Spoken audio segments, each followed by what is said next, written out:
Hey, Michael Church, Crawl Space Ninja, and today we got a great question from Carl in Greer, South Carolina. He apparently has some 2x6 stud walls in the crawl space, and he wants to know what we recommend to insulate them. And by the way, if you get a chance, go to our DIY store and check out some of our new merch that we got on sale. We got our Ninja hats, we got our Ninja polos, and we also got a bunch of Ninja t-shirts that you guys can wear. Stay tuned.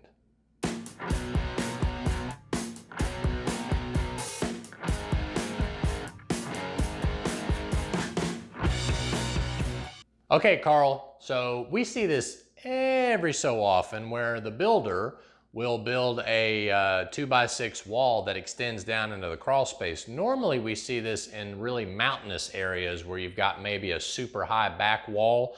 So the front of the house is on a pretty severe slope. So this side of the house got a short crawl space and this side of the house has a really tall crawl space. So instead of building cinder block or concrete 25 feet tall, they'll build, like a 6-foot wall of cinder block, and then they'll fill up the rest of the wall with 2x6 studs. So what we would do in that situation, obviously, is you got to dry out the wood and address any kind of potential mold that could be on the wood. You don't want to put any kind of insulation over wood that has mold on it. So make sure, number one, check the wood moisture level, make sure that the wood is dry. Number two, make sure there's no fungal growth on it. And if there is, apply a disinfectant or soda blast it or scrub it off or whatever you need to do.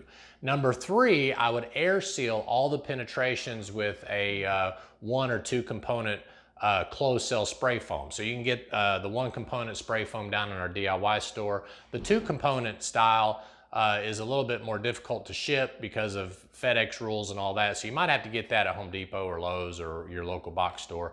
But the third thing, once you air seal all those little penetrations in the wall, then I would recommend you put up fiberglass, okay? So I know I talk about I don't like fiberglass in the subfloor, and I don't. I'm not really a big fan of fiberglass in the subfloor, but I don't like spray foaming the exterior walls in a crawl space because if you ever get any kind of leak from the outside, it's very difficult to get off. You could also use a foam board and put that over the wall. After you air seal those major penetrations in that 2x6 wall, you can either take R19 insulation and put between the joists, or you might be able to take some R10 foam board and put between the joists. Because remember, you are in a crawl space, so technically in Tennessee, we could still use an R10 foam board on the walls of the crawl space.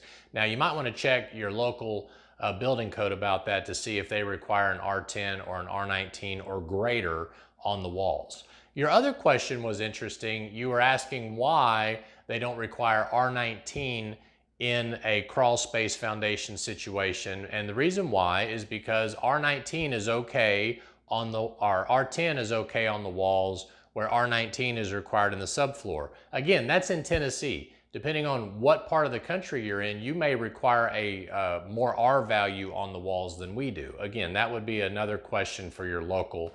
But I think in Greer, South Carolina, you're probably about the same as we are. But keep in mind that local municipalities can require more, okay? So even though standard building code in our region may be R10, if we've got a local municipality, they may say, well, we don't want you to put R10 up, we want you to put R20 up, and then we have to abide by what they require. So check your local building codes for that information. And my name is Michael Church with Crawl Space Ninja, and I hope you make it a happy and blessed day. We'll see you later. Get you some merch. See ya.